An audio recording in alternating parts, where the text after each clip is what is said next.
안녕하세요. 오늘은 제가 사용하는 화목난로의 장단점과 함께 사용하는 펠릿 연소기 사용 방법까지 소개해 드릴게요.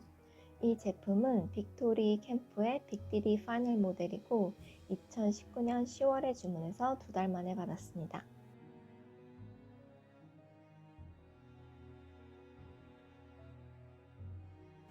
이 제품 첫 게시할 때 이렇게 가열하기 전 스텐 부분에 지문 자국이 남지 않게 알코올로 깨끗이 닦아주었습니다.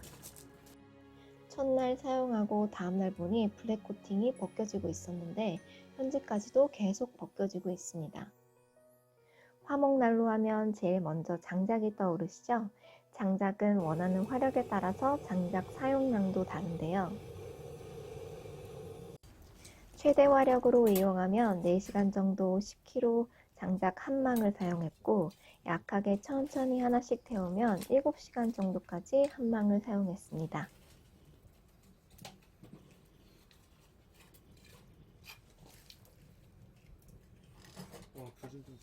빅트리 제품은 이렇게 위아래 에어 커튼이 있어서 화력 조절이 가능합니다. 장작 사용 시 위에 에어 커튼을 열면 화력이 강해집니다.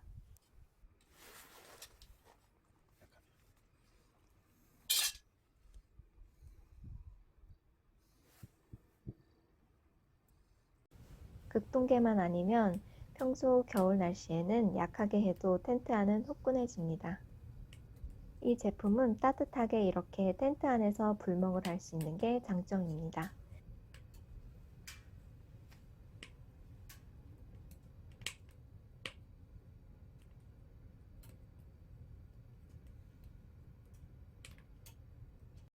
단점이 있다면 장작 사용 시 20분마다 장작을 넣어주거나 계속 불을 지켜봐야 한다는 점입니다.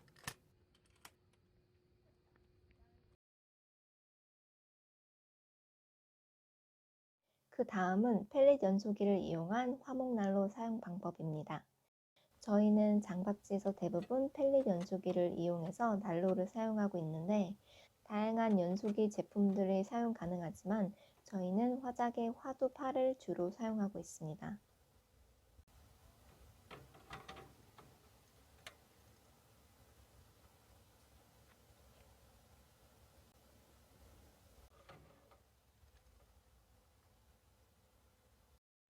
이렇게 전날 사용한 젤을 버려줘야 하는데 빅디디는 제서랍이 없어서 제 바지에 젤을 퍼내고 버려줘야 하는 단점이 있습니다.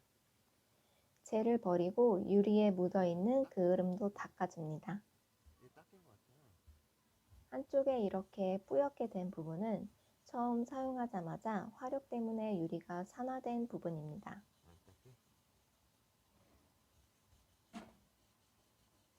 이쪽 공간은 열어서 조리를 할 수 있는 공간인데 저희는 펠릿 연소기를 사용하기 때문에 닫아서 사용하고 있습니다. 제일 먼저 펠릿을 넣어주고 펠릿에 불을 붙여준 후 연통을 가열해 줍니다.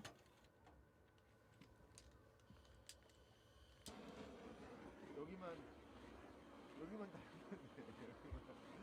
연통을 뜨겁게 달궈주면 뜨거운 공기가 올라가면서 상승기류가 형성됩니다. 그래서 난로의 연기는 자연스럽게 연통으로 빠져나가게 됩니다. 저희는 작년에 연통을 6m까지 사용했었고 올해는 연통 길이는 5m로 사용하고 있습니다.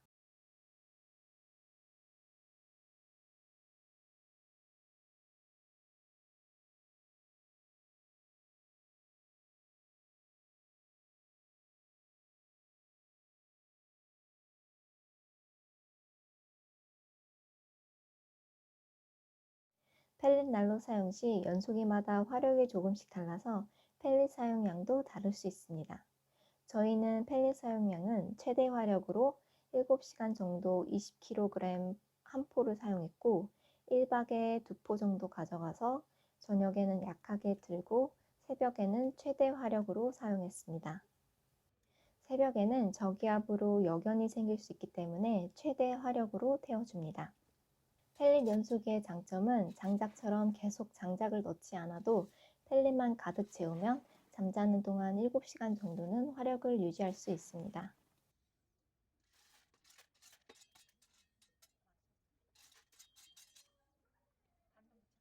화목난로는 메인은 난방용이지만 조리용으로도 잘 사용하고 있습니다. 위에 냄비를 올려서 국도 끓이고 밥도 하고 기본적인 건 다 가능하고, 난로 아래 살짝 있는 틈을 이용해 굽는 화덕피자가 정말 맛있습니다. 장작 사용 시 조리 구멍을 열어 고기도 구워 먹을 수 있고, 연통으로 오븐까지 연결해서 빵도 굽고 다양한 조리가 가능합니다.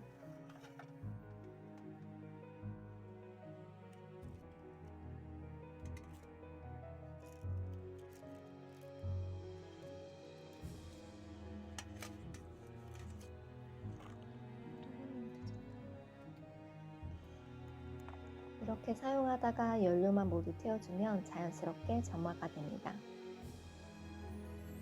겨울에도 텐트 안에서 이렇게 불멍하기 좋은 제품입니다. 여기까지 빅디디 화목난로 사용 후기였습니다. 시청해주셔서 감사합니다.